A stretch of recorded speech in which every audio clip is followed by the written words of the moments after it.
Want to make money in real estate? Don't make this really bad decision.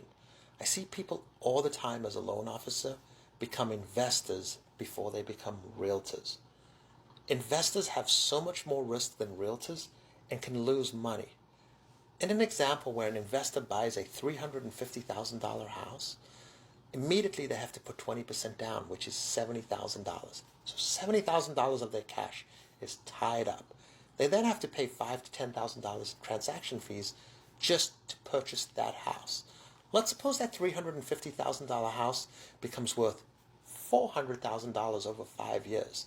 They then sell that property and have to pay another $5,000 to $10,000 in transaction fees. If they're lucky, over 5 years, they made between $40,000 and $50,000 over that entire period of time. The realtor, however, comes along and says, oh, you want to buy a $350,000 house? We're going to charge $10,000 to do the transaction. Helps you get the transaction done and gets $10,000.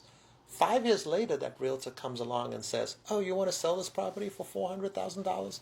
No problem. Now we're going to charge you $11,000. You're a repeat customer. So over the 5-year period, that realtor made $21,000, put up none of their own money, never had to collect a payment in rent, never had to maintain the house, pretty much checked in for 45 days in the beginning and the end.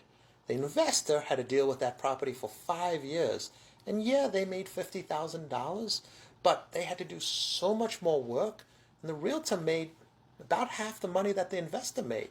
Doesn't make sense to become an investor before you become a realtor.